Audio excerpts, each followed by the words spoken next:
Hey man. Hey. Oh. So I got some questions I want to ask you about your personal life and your generation. Okay. So first off, first question I would like to ask you is, what do you think would be the difference between our new generation and yours back then? It's a big difference. Back then, it took a village to raise us. Um, our parents depended on other parents to help keep an eye on each of our children, the community, and even when we went to the stores or anywhere, um, the people in the store knew us. They knew our parents, and they communicated. Um, we had a lot of respect for them, and if we didn't obey properly, we got a spanking back then. You hardly hear that these days. Let's see what they have now that they didn't have. Computer wise, that's just opened up a whole new world for me. Back then, we didn't have cell phones. I don't even know how we managed without a cell phone. Because when you broke down somewhere, you better figure out how you were going to make it back, because you couldn't just pick up a cell phone and call anybody.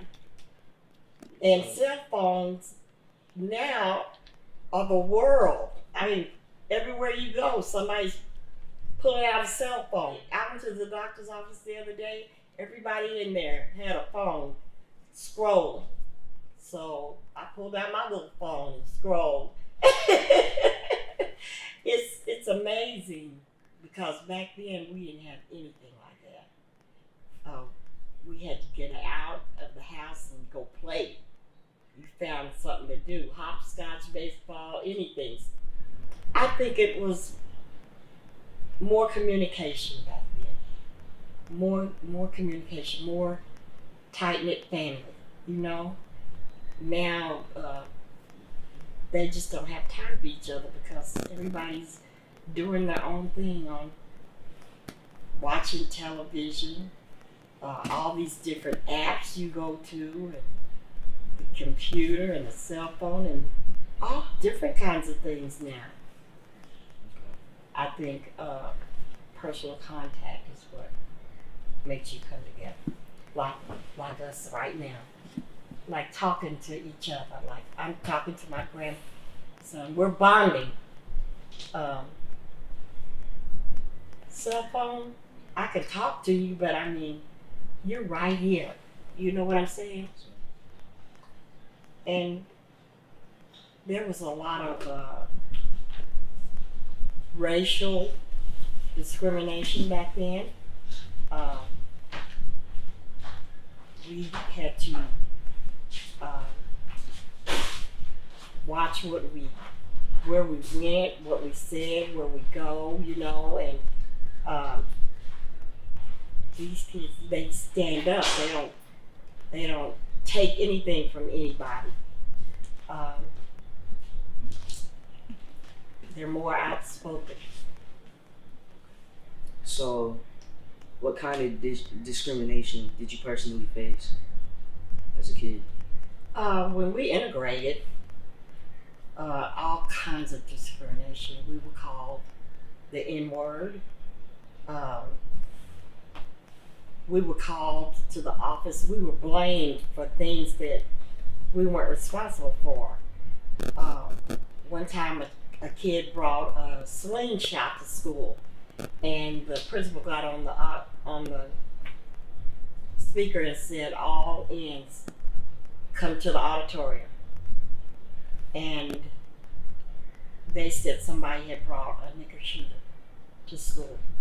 I mean, we knew not to, say, no, we didn't do this, because it didn't do any good. We were blamed for a lot of stuff. I remember having to go through the back door to pick up burgers. We weren't allowed to go through the front. But we paid the same amount as everybody else, but we weren't allowed. I remember having to go in the picture show and sit upstairs because we weren't allowed to sit down in the auditorium. I remember being, even though we were integrated, we were separated in school. You know, the blacks stayed with the blacks, and we tried to stay away from any kind of altercations. So how do you think your parents felt? How do you think they felt knowing this is what you went through? They were very protective of us. I remember one time in the 5th grade when we first integrated, this little boy kept talking about me and making fun of me and calling me a nigger when the teacher left the room. And when I told my parents, they worked for prominent white people in the community, and they discussed it with them, and those people made sure they called the school and addressed it, and my parents came to the school. And I remember my teacher, her name was Miss Pruitt. She squatted down eye level to me, and she said, "Don't you ever let anybody call you anything like that again. You tell me." Because I was intimidated, so I didn't even tell her. She didn't know what was going on. When the teacher left the room, that's just the way he just pounced on me, you know. And I just sit there and took it because I didn't know what else to do. I was the only black student in that class. I went through a lot of things like that, you know. Life is just different now. I look back and I just almost can't believe how we used to live. It's been really good to look and see our children taken up for us in the community. Where we were scared and intimidated, they're forceful and outspoken, and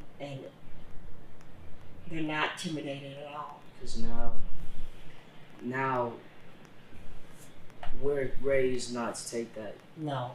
And we can take her for ourselves. Mm-hmm. And we know when we hear something like that we know that's wrong, we can say something about it. Exactly. And back then you really feel like you couldn't. We couldn't do that back then. Now, the world is united. Do you understand? Everybody, not just the community that I live in. It's more worldwide now. School has changed.